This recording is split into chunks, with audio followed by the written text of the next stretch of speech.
ঝাৰখণ্ডৰ যেতিয়া ইলেকশ্যন হৈ আছিলে তেতিয়া দুগৰাকী মহিলাক মোৰ অফিচলৈকে পঠিওৱা হৈছিলে আৰু মোৰ লগত তেওঁলোকে অলপ বেলেগ ধৰণে কথা পতাৰ চেষ্টা কৰিছিলে। তেতিয়া মই অলপমান সন্দেহ হৈ তেওঁলোকক যি ধৰণে বিদায় দিব লাগে মই বিদায় দিছিলোঁ।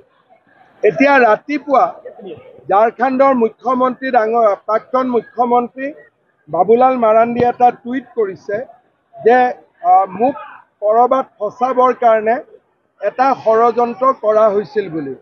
বিষয়টো মই ডিটেইলছ নাজানো কাৰণ মই ইতিমধ্যে মিটিঙত ওলাই আহিলোঁ। মই মাত্ৰ টুইটটো পঢ়িছোঁ। ৰাতি মই বাবুলাল মাৰাণ্ডীৰ লগত কথা পাতিম, তেতিয়া মই গোটেই কথাখিনি গম পাম।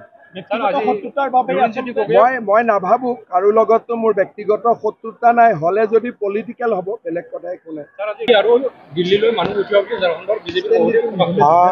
ঝাৰখণ্ডৰ যেতিয়া ইলেকশ্যন হৈ আছিলে তেতিয়া দুগৰাকী মহিলাক মোৰ অফিচলৈকে পঠিওৱা হৈছিলে আৰু মোৰ লগত তেওঁলোকে অলপ বেলেগ ধৰণে কথা পতাৰ চেষ্টা কৰিছিলে।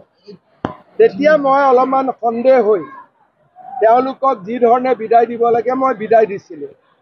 এতিয়া ৰাতিপুৱা ঝাৰখণ্ডৰ মুখ্যমন্ত্ৰী প্ৰাক্তন মুখ্যমন্ত্ৰী বাবুলাল মাৰাণ্ডীয়ে এটা টুইট কৰিছে যে মোক কৰবাত ফচাবৰ কাৰণে এটা ষড়যন্ত্ৰ কৰা হৈছিল বুলি। বিষয়টো মই ডিটেইলছ নাজানো কাৰণ মই ইতিমধ্যে মিটিঙত ওলাই আহিলোঁ। মই মাত্ৰ টুইটটো পঢ়িছোঁ। ৰাতি মই বাবুলাল মাৰাণ্ডীৰ লগত কথা পাতিম, তেতিয়া মই গোটেই কথাখিনি গম পাম। মই নাভাবো কাৰো লগতো মোৰ ব্যক্তিগত শত্ৰুতা নাই, হলে যদি পলিটিকেল হ'ব বেলেগ কথা একো নাই। ঝাৰখণ্ডৰ যেতিয়া ইলেকশ্যন হৈ আছিলে তেতিয়া দুগৰাকী মহিলাক মোৰ অফিচলৈকে পঠিওৱা হৈছিলে আৰু মোৰ লগত তেওঁলোকে অলপ বেলেগ ধৰণে কথা পতাৰ চেষ্টা কৰিছিলে। তেতিয়া মই অলপমান সন্দেহ হৈ তেওঁলোকক যি ধৰণে বিদায় দিব লাগে মই বিদায় দিছিলোঁ।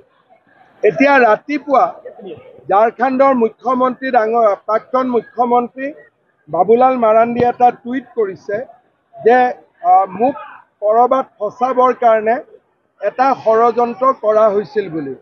বিষয়টো মই ডিটেইলছ নাজানো কাৰণ মই ইতিমধ্যে মিটিঙত ওলাই আহিলোঁ। মই মাত্ৰ টুইটটো পঢ়িছোঁ। ৰাতি মই বাবুলাল মাৰাণ্ডীৰ লগত কথা পাতিম, তেতিয়া মই গোটেই কথাখিনি গম পাম। মই নাভাবো কাৰো লগতো মোৰ ব্যক্তিগত শত্ৰুতা নাই, হলে যদি পলিটিকেল হ'ব বেলেগ কথা একো নাই।